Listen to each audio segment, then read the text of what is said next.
Hi everybody, it's Katya. I'm a coach, an astrologer, an Iyengar yoga instructor, and the founder and host, podcast host over at Curb the Binge podcast and blog. And I want to talk today about self-love in relationship to addictive eating behavior. Binge eating, compulsive eating, emotional eating. This also might apply to other addictive behaviors and other behaviors that we don't feel like are really in line with who we want to be in the world, with our innermost values.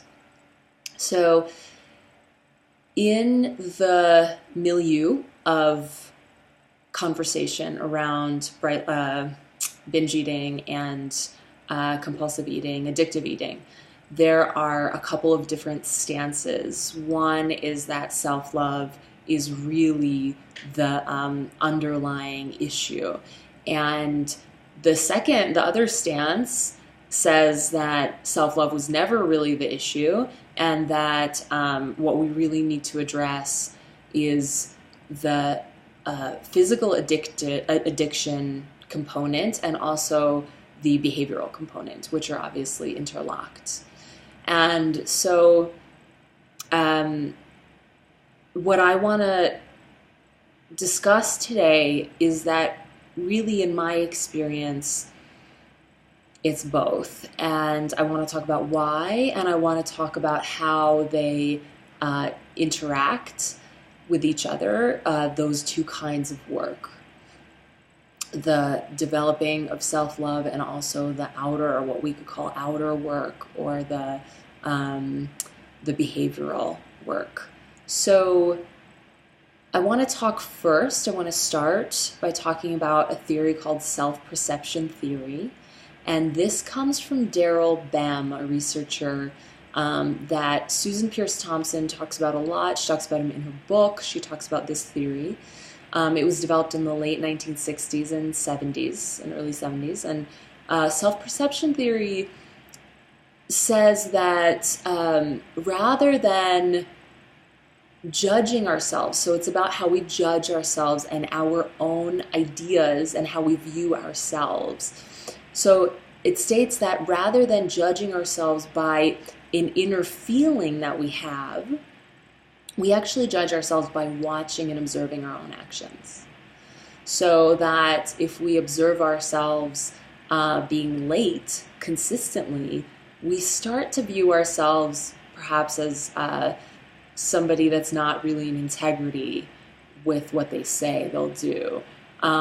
So that's a theory. And I'm not saying that I wholeheartedly prescribe to that, but I think it's worth looking at insofar as that I don't think that self-love can actually be complete unless we do the actions, the everyday moment-to-moment actions that display and convey self-care to ourselves. So I'll back up and kind of cushion that a little bit with a little bit of context. So we might be doing the so-called inner work of self-love. We might be visualizing ourselves as a little child and feeling compassion for that child and opening our hearts to that child and really feeling, cultivating that sense of open-heartedness, of love and nurturing. And we might be doing all that work and still not, I believe that we don't really experience the consistent state of living in self-love until we start to take the actions of caring for ourselves, which might be, whatever that self-care looks like, getting enough time outdoors, getting enough good, healthy food, getting enough sleep, monitoring our bank accounts, and making sure that we live within our means. These things that actually create a container within which we can relax, feel at peace, feel at ease, and know that we are, in fact, taken care of, because care is such an important component of love. So, as I said, we might be doing that inner work of going in and cultivating compassion for ourselves, and yet we might be only experiencing that compassion in moments, right? In the moments when we choose to sit down and actually do that meditation, or consciously do that work. And yet we're still engaging in behaviors because they're habitual, that are not supporting that view, and so we don't actually lock it in place. So that's one side of things. And then the other side is that we might start, we might start from the other end, right? We might start by saying, so if we really wholeheartedly kind of buy into what I just was talking about, the self-perception theory and the judging ourselves by our actions, and we might say, you know what, I'm just going to change my behavior. I'm going to stop eating, we might put parameters around our eating. I'm going to stop eating flour and sugar, et cetera, et cetera. I'm going to only eat 3 meals a day. So we might put these parameters or go on a food plan. And yet, if we don't have the underlying work in place of, I love myself no matter what, then my experience and my observation of others doing this work is that it doesn't stick. So we might start, but oftentimes the fuel, the impetus for the behavior change is actually kind of self-battering. It's a sort of tough love. I will whip myself into shape. And that does not work because it's still a form of self-violence, self-directed violence. And, we kind of get into this game sometimes where we're wondering, well, what's worse? Battering myself into a strict food plan, which feels awful and violating and such a self-directed aggression, or indulging in this behavior that I know is not good for me, and creates all kinds of ripple effects out in my life that are not what I want to be creating. So neither of those approaches without the other one really create lasting change, is my experience. And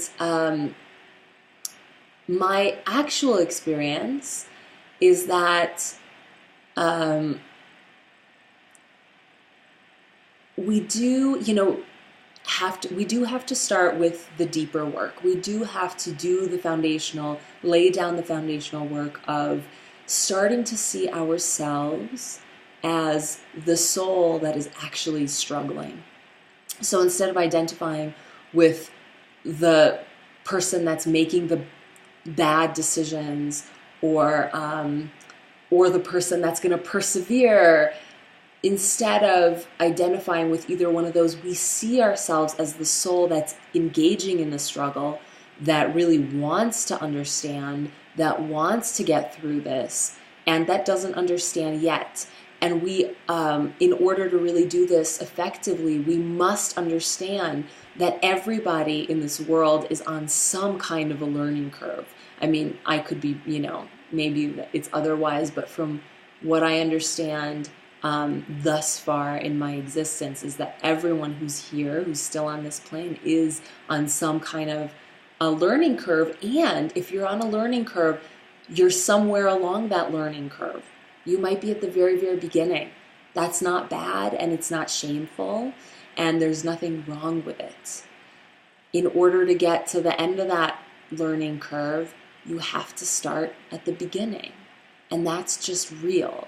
And so this sort of beginning foundational work is sort of dissolving that shame, dissolving shame through understanding, through clear seeing, through seeing that there's never been anything wrong with us. It's just that now we're ready for the next step.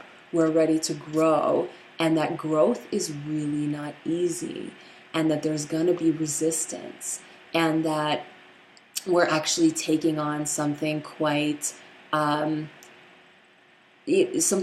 formidable by even putting this task in front of ourselves of, you know what, I would like to, no matter how much time it takes, I would like to overcome this behavior pattern and get to a new place.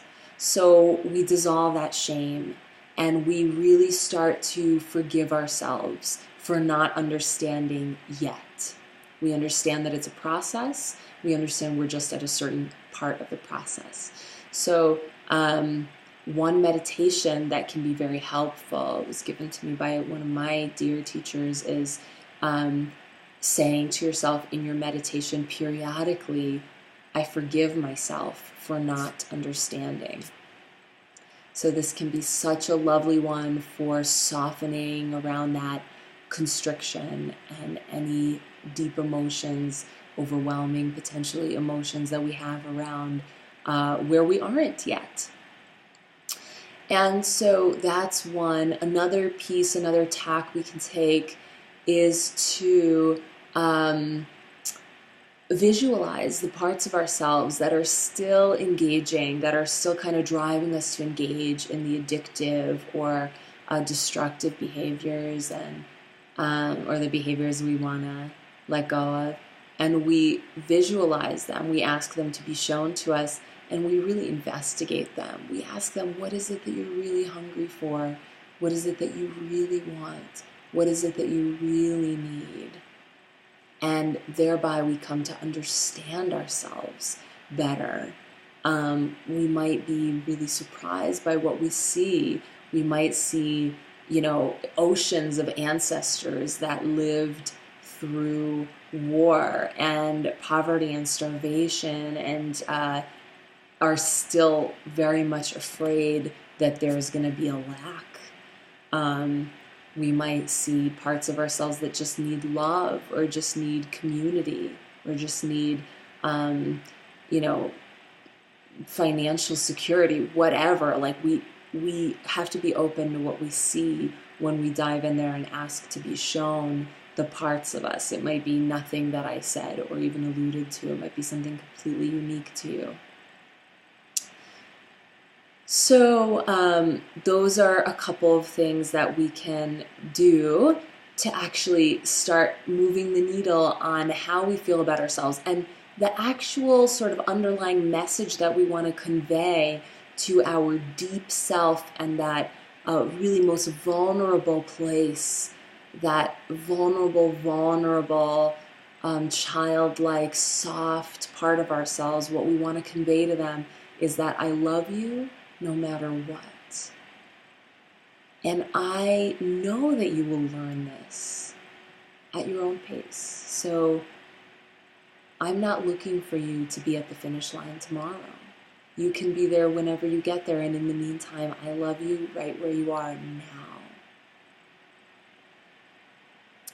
So that's number one. And I know it's not as easy as it sounds. There's so much shame. And it's really not about getting rid of it. It's about becoming bigger than it, seeing that that it's not us. So we're not identifying with that anymore. And then we can dissolve it through the practices I discussed. And then once we're really laying down that groundwork, what we might find is that we are more willing to do the outer work of actually changing our behaviors, and doing so not from a place of self-battery, but from a place of self-care. And this is where we really start to see lasting change. This is where we start to see change that doesn't feel like a war inside of us, but that starts to really feel like a good parent who is being strict where they need to be strict in service of the child's best interest. And this is where we start to cultivate that good parent inside of ourselves. And the parent that actually the child wants to follow. And because they're so inspiring, because they clearly know and see what's in the best interest and are acting from that place. And so that's the talk today. And yeah, that's the message. So hopefully that gives you a good foundational idea of where to start from, and you know, normalizes the kinds of things that can happen if we don't start from that place of doing the foundational work. See you next time.